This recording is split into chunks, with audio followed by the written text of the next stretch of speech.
नमस्कार, आप तमाम दर्शकों का स्वागत है। मैं हूं मनीष कुमार झा। जगह जगह जाकर मैं आपको दिखाता रहा हूं कि जनहित से जुड़ा मुद्दा क्या रहा है और कौन व्यक्ति रहे हैं समाज के लिए खास।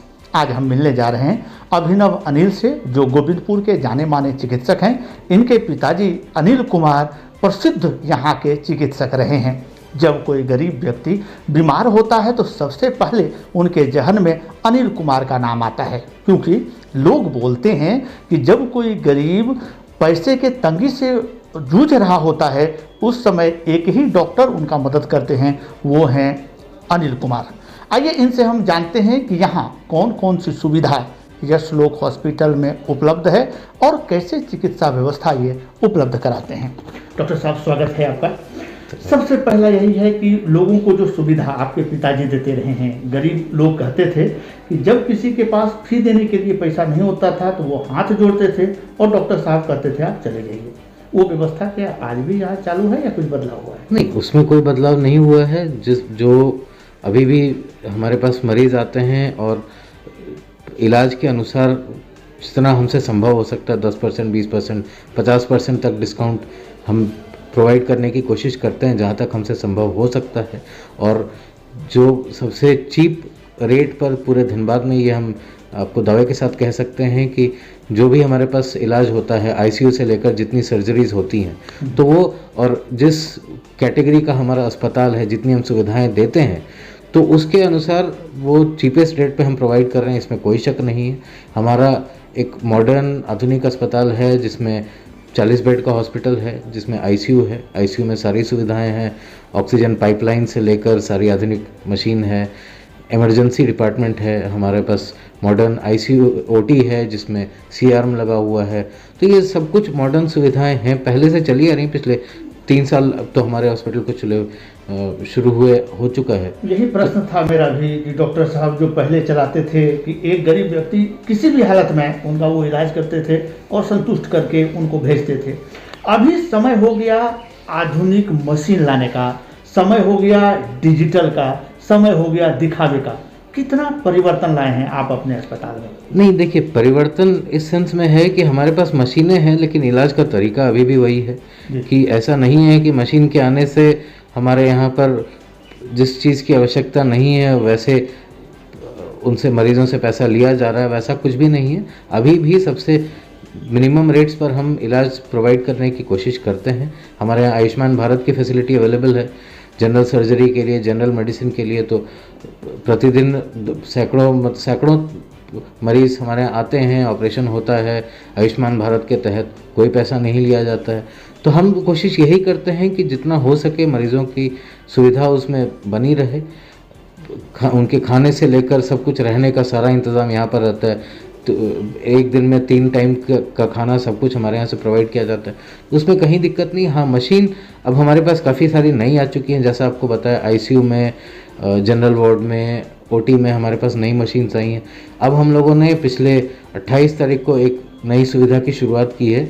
हमारे हॉस्पिटल में ही हमने यशलोक डायबिटीज़ क्लिनिक के नाम से एक नए क्लिनिक का उद्घाटन किया है, जिसमें स्पेशलाइज तरीके से, विशेषज्ञ तरीके से डायबिटीज़ यानी मधुमेह की बीमारी का इलाज अब हम लोगों ने शुरू कर दिया है। इसके लिए डायबिटीज़ से होने वाली नस की बीमारी, किडनी की बीमारी, मांसपेशी में दर्द, इन सब बीमारी की जांच के लिए मशीन है, डायग्नोसिस के लिए और उसके इलाज के लिए मशीन है। हम मरीज़ों को डाइट चार्ट प्रोवाइड करते हैं, क्या खाना है क्या नहीं खाना है, सारे टेस्ट की सुविधा हमारे पास है। और आप समझ लीजिए कि शुगर से रिलेटेड जितने भी टेस्ट होते हैं सब कुछ मिलाकर और डॉक्टर की फीस सब कुछ इंक्लूड करते हुए हमारा महीने का एक महीने का लगभग 700 या 800 रुपये पैकेज हम लोगों ने बनाया है। तो कितना आसान हो गया है डॉक्टर साहब मशीन के आने से काम करना आपके लिए? क्योंकि पहले जो परंपरागत तरीका था, जांच पर जांच करते थे, फिर जाकर रिपोर्ट आता था, महीनों गुजर जाने के बाद लोगों को पता चलता था कि इस बीमारी से ये पार्ट इफेक्टिव है। अभी कितना आसान हो गया ये आधुनिक मशीन आप लगाए हैं? तो नहीं, आसानी बिल्कुल है, और ख़ास करके ऐसे मरीज़ों के लिए जो शुरुआत में जिनको पता चलता है कि उनको मधुमेह की बीमारी है या जिनके परिवार में मधुमेह, तो उनके लिए खास करके इफ़ेक्टिव है, क्योंकि वो तुरंत बीमारी की शुरुआत में ही अपनी जांच करा सकते हैं और उस समय अगर इलाज शुरू कर दिया जाए तो ये बीमारी आगे नहीं बढ़ेगी और नस की समस्या या किडनी की समस्या शायद उनकी बदल भी जाए, उनको आगे दवाई लेने की ज़रूरत भी ना पड़े। तो इस हिसाब से ये सारी सुविधाएं बहुत मायने रखती हैं और बहुत इम्पोर्टेंट है। और हम यही कोशिश कर रहे हैं कि जितने भी लोग आएँ जिनको कोई शक हो या उनके परिवार में किसी को भी डायबिटीज़ हो, तो हम तो यही कहेंगे कि उन सबको अपनी जांच करानी चाहिए, ना सिर्फ शुगर की बल्कि किडनी की भी और नस की बीमारी की जांच होनी चाहिए। और अगर उसमें ज़रा सा भी शंका होती है कि बीमारी है तो तुरंत उसकी दवाई शुरू कर दी जाए तो वो आराम से इलाज हो सकता है। अभी डॉक्टर अनिल जो आपके पिताजी हैं कितना समय दे रहे हैं, क्योंकि पुराने लोग जो हैं वो आज भी ये पूछ रहे हैं क्या नए हॉस्पिटल में डॉक्टर साहब अपने मौजूद रहते हैं? नहीं, बिल्कुल रहते हैं, बिल्कुल रहते हैं। सुबह में उनका आउटडोर होता है, सुबह 9 बजे से लेकर जब तक मरीज़ रहते हैं तब तक आउटडोर होता है। शाम को आउटडोर होता है क्योंकि उनको पीएमसीएच भी जाना होता है, तो पीएमसीएच से आने के बाद उनका आउटडोर शाम को भी होता है। शाम को प्रतिदिन हमारे यहाँ मतलब 5, 6, 7 ऑपरेशन प्रतिदिन होते हैं जो कि खुद डॉक्टर अनिल कुमार करते हैं। तो ऐसी कोई बात नहीं है कि वो नहीं आते हैं या समय नहीं देते हैं। उन्होंने सर पहले एक सिस्टम बनाई थी कि गरीब लोग यदि आते हैं तो उनसे मात्र 100 रुपया शुल्क लिया जाएगा, लोगों के लिए तो अलग अलग था। तो ये बीपीएल वालों के लिए जो सुविधा वो दिए थे, क्या वो आज भी कंटिन्यू है? बिल्कुल बिल्कुल बिल्कुल नहीं, उसमें कोई बदलाव नहीं है। बीपीएल के लिए अभी भी हमारे, आप अगर देखेंगे तो हमारे बाहर में बोर्ड पर भी लिखा हुआ है कि बीपीएल कार्ड धारकों के लिए उनको सिर्फ अपना कार्ड लाकर दिखाना होता है बीपीएल कार्ड, और उनके लिए कंसल्टेशन शुल्क जो होता है वो 100 रुपये आज भी है। शिक्षा दीक्षा के बारे में लोग जानने का प्रयास करते हैं कि डॉक्टर साहब कहाँ तक पढ़े हैं, कहाँ से पढ़ के आए हैं, ताकि लोगों को और भी आसानी हो जाए आप तक पहुँचने में और लोगों को एक विश्वास बने कि हम एक अच्छे डॉक्टर के पास आ रहे हैं। मैंने एमबीबीएस की पढ़ाई की है, उसके बाद पोस्ट ग्रेजुएशन यानी कि स्पेशलाइजेशन जो होता है वो royal college of emergency medicine जो कि लंदन में स्थित है वहाँ से किया है और मेरी डिग्री वहीं से है, royal college of emergency medicine से MRCEM की। और उसके बाद 6 साल मैंने मिशन हॉस्पिटल दुर्गापुर में एज अ कंसल्टेंट काम किया और उसके बाद मेरे पास अभी डायबिटोलॉजी यानी मधुमेह के इलाज के लिए स्पेशलाइज्ड डिग्री फेलोशिप की है और इसके बाद पिछले 3 सालों से मैं अभी यहीं पर कार्य कर रहा हूँ। यहाँ जब लोग पहुँचते हैं तो जाँच की जो सुविधाएँ हैं, अलग अलग तरह के जांच जो आप प्रोवाइड करते होंगे, उसके लिए लोगों को बाहर जाना पड़ता है, जो सुविधा भी अगल बगल में यहाँ उपलब्ध है? हमारे पास संपूर्ण ब्लड टेस्ट की सुविधा है, हमारे यहाँ पर एक्सरे मशीन है, हमारे यहाँ पर CT स्कैन मशीन है और जैसे आपको बताया डायबिटीज़ से रिलेटेड नस की बीमारी की संपूर्ण जांच की सुविधा, पैरों के डॉपलर की सुविधा, ये सब हमारे पास अभी इन हाउस है।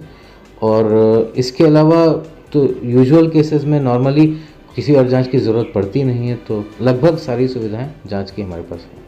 कोई सलाह सामान्य लोगों के लिए, जो सामान्य लोगों के लिए, जी बिल्कुल, सामान्य लोगों के लिए यही मेरा कहना है, क्योंकि अभी हमारा ज़्यादा जोर डायबिटीज़ के ट्रीटमेंट के लिए है, तो यही कहना है कि आपको अगर ज़रा सा भी शंका हो, खास करके जो लोग 35 के ऊपर हैं और जिनके शरीर की बनावट थोड़ी मोटी है या वज़न पहले से बढ़ गया है, या घर में माता पिता या दादा दादी किसी को भी डायबिटीज़ की बीमारी पहले से रही है, तो उनको बिल्कुल साल में कम से कम 2 से 3 बार अपनी शुगर की जांच करानी चाहिए। और अगर वो कभी भी बढ़ा हुआ मिलता है तो उसके लिए स्पेशलाइज्ड डायबिटीज़ के विशेषज्ञ के पास जाकर उसका इलाज कराना चाहिए, क्योंकि काफ़ी लोग हमने देखे हैं जो कि जड़ी बूटी के इलाज में या जो इसके विशेषज्ञ नहीं हैं उनके पास उसका इलाज चलता है तो वो आगे जाके दिक्कत होती है, क्योंकि ये बीमारी ऐसी है अगर 10 साल 15 साल इसका इलाज ठीक से नहीं चला तो किडनी फेलियर, आँखों की बीमारी, हार्ट फेलियर, ये होने के चांसेस बहुत ज़्यादा बढ़ जाते हैं। तो कोरोना काल का क्या अनुभव रहा डॉक्टर साहब? यहाँ आपने बहुत सेवा किया लगातार, अभी फिर से कोरोना बढ़ रहा है, तो क्या कोरोना, देखिए कोरोना का बचाव तो अब तो सिर्फ बचाव के बारे में ही अभी बात हो रही है, क्योंकि अभी तक 3rd वेव तो आई नहीं है और अगर अभी भी स्टेप्स लिया जाए तो 3rd वेव शायद ना आए। और स्टेप्स यही है, सरकार तो अपनी तरफ से एफर्ट सारे कर रही है, वैक्सीनेशन चल रहा है और 100 करोड़ से ज़्यादा वैक्सीनेशन हो चुके हैं इंडिया में। अब एक ही है कि त्योहारों का मौसम है तो लोग मास्क पहन के रहें और सोशल डिस्टेंसिंग मेंटेन करें तो बीमारी नहीं बढ़ेगी, वरना एक बार फिर से 3rd वेव आएगी तो वो खतरनाक ही सिद्ध होगी पहले की तरह। जी, आपने समय दिया, बहुत बहुत धन्यवाद।